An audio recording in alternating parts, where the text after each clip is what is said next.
ang kuwit ng palad sa akin. Lalagay ang ipagsapalaran sa mga at talagang pinagulan kaya ng magic ng saga.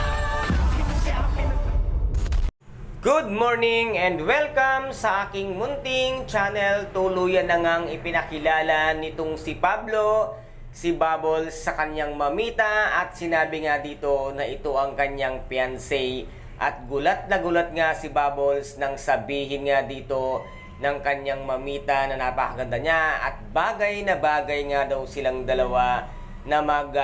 girlfriend at laking gulat nga naman ni Bubbles nang banggitin ng mamita ni Pablo na siya ang girlfriend at nasabi nga ni Pablo na hindi pa sila sanay at bago pa lamang silang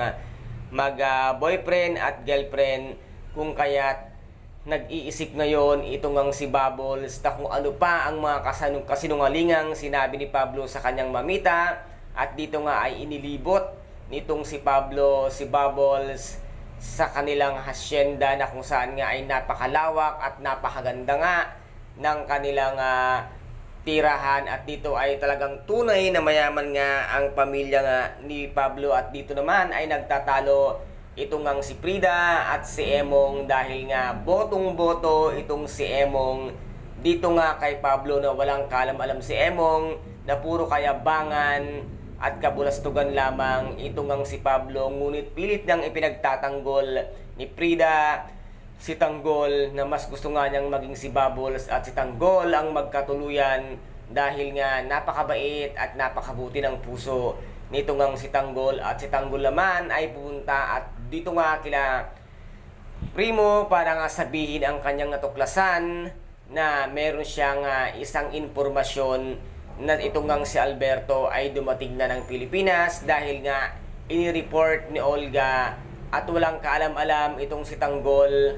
na pinagpilit silang pinag-aaway na mag-ama nitong si Ramon at si Tanggol dahil once nga na malaman ni Ramon ang katotohanan ay mabubulilyaso ang lahat nga ng plano nito ngang si Olga kung kaya't dito nga ay magmi-meeting ang grupo nitong si Primo para puntahan at tirahin nga itong si Alberto ngunit naghahanda rin pala ang grupo nga ng ni Angkong na Red Phoenix para sugurin din ang grupo nga nitong si Ramon para pabagsakin at agawin nila ang lahat ng yaman at ari-arian nga din ng mga Montenegro ngunit hindi nga ito magtatagumpay ang grupo nga ni Angkong at dito ay magiging mortal na magkaaway ang Red Phoenix at ang grupo nga ng mga Montenegro at dito magkakaroon nga ng isang tunggali at magkahaharap na ang mag-ama at dito ay magugulat nga si Ramon pag nakita niyang muli itong ang si Tanggol nakahawig nga niya nung kabataan niya at ano kaya ngayon ang gagawin ni Ramon ngayong makakaharap niyang muli ang kanyang tunay na anak malaman na kaya niya at matuklasan ang katotohanan na ang isang Jesus Nazareno di Magiba na nasa kanilang tahanan ay isang huwad na Tanggol at ito ay ang kapatid nga ni Tanggol na si David. And guys, ito po ang ating pakaaabangan dito nga sa tinaguriang pambansang teleserye FPJ ang Batang Quiapo at kung nagustuhan po ninyo ang aking videos for today